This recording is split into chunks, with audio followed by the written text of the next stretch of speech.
I do not miss bike shop employment, nor do I miss the pay that accompanies that type of employment. But what I do miss is going over there every day.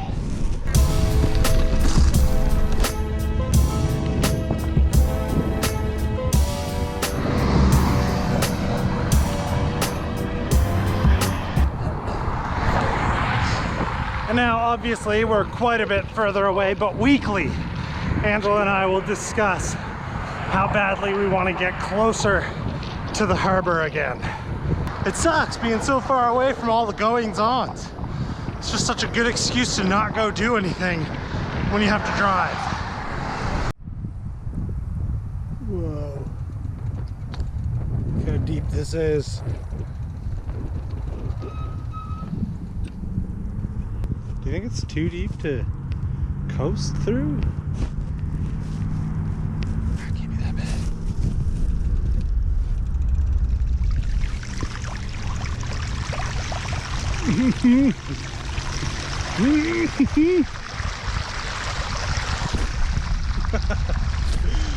I've made a great mistake.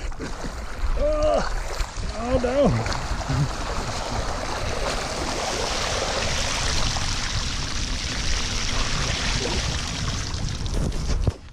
Okay, pretty deep.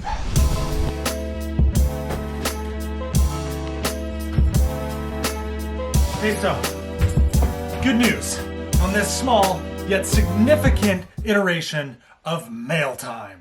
Mail time. Mail time. I friggin' love mail time.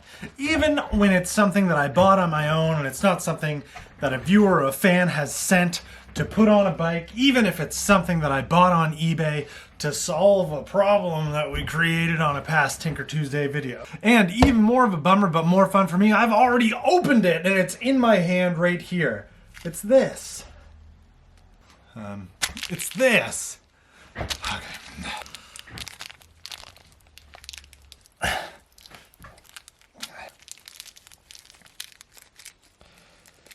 It's this.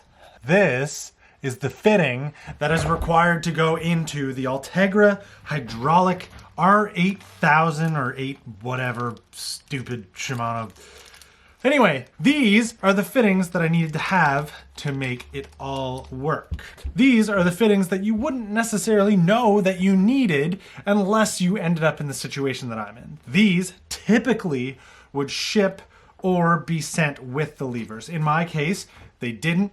No real problem. I found these on eBay. So for all the comments that said maybe if you had done a little research, you'd have known that the R505 hose and fittings wouldn't work in your R8000 lever. Yeah, if you did enough research knowing everything that you possibly could instead of looking at a list that said, yeah, they're not compatible. I don't believe compatibility lists. I believe that anything can be made to work. Sometimes it takes a little longer than others. Watch me eat my words here, as these probably will not work just because. Just because. That certainly looks correct. Oh yeah, that right there, ladies and gentlemen, is a win. Okay, Poseidon, not going to be done today, but definitely headed in the right direction for a fully fledged hydraulic Ultegra braking system to be on there very soon. Likely before Tinker Tuesday comes out. And that concludes this iteration of Mail Time. Mail Time.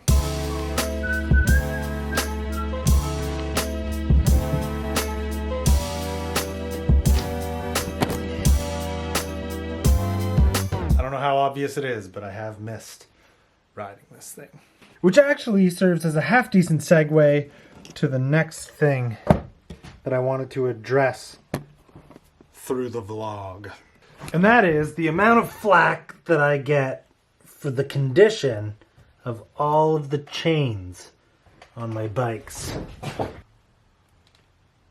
Actually, this is a new chain. Same with the one on this bike. This one's new as well. Anyway, you know what I mean.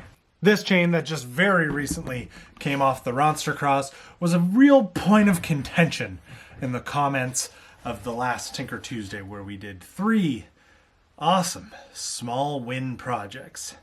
One of which, of course, was throwing a 12-speed chain onto the 11-speed setup on the Monster Cross, as well as changing out the derailleur hanger. Now this chain, fairly new, did get ridden through some sand not long ago, and I did nothing to try and clean the sand off. It just kind of clinged on to the sticky, gross stock chain lube that comes on these chains, and I just kind of leave it. I just do 0, 0, 0 chain cleaning maintenance at all, which I very much understand is wildly hypocritical for someone like me who makes a lot of like bike tinkering videos and talks about like the right way to do things the wrong way. I am far from opposed to doing proper chain degreasing, drying, and lubing. It really is the right thing to do. It's what you're supposed to do to keep your drivetrain quiet, shifting well, and lasting longer. But for me, it comes down to two things as to why I don't want to do it. And they're not going to make sense, and I might just be rationalizing here a little bit, but I have so many bikes that I ride at different times, constantly throughout the week. Each one gets a sprinkle of miles put on it every week. But that's a lot of chains to be degreasing and staying on top of maintenance-wise. I'm not really interested in spending a half hour to an hour on each one to keep my chains in pristine, clean shape. My time to me is worth more than that. I spend a lot of time making these videos. I spend a lot of time at my full-time job. I don't have the free time to be investing half hour to an hour on each one of these bikes to clean a $20 to $30 chain. If it gets bad enough, if it wears out enough, I just buy a new chain and put it on. This old 10-speed chain. Honestly, I kind of didn't want to throw this out because it didn't break, but I'm just kind of at this point feeling like a little bit of a cheapskate to keep it around. But I'm pretty sure that I've had this 10-speed chain for like 1 to 2 years. It's definitely never really been cleaned at all, and it's not let me down. That's pretty good return on investment for $30 over maybe 1 to 2 years. I'm okay with spending that money. If I don't get the expected mileage out of a chain on my drivetrains, I'm okay with that because I get more than the expected time with it. When you have the fleet that I have, when you make the content that I make and you work the job that I work, you kind of have to cut the corners that you can. What that results in is dirty chains that don't look particularly great on bikes that like work half decent enough, well enough that you're happy with them, and less time scrubbing and less time taking a toothbrush to all of your chain links. I'd much rather spend my time riding or actually doing something like more productive in the way of bike tinkering than scrubbing away at a little bit of dirt and degreaser, even if it is in the name of proper maintenance. Do I recommend following suit? Absolutely not. Would I be mad if you did? Of course not. Do whatever you want to do. It doesn't matter.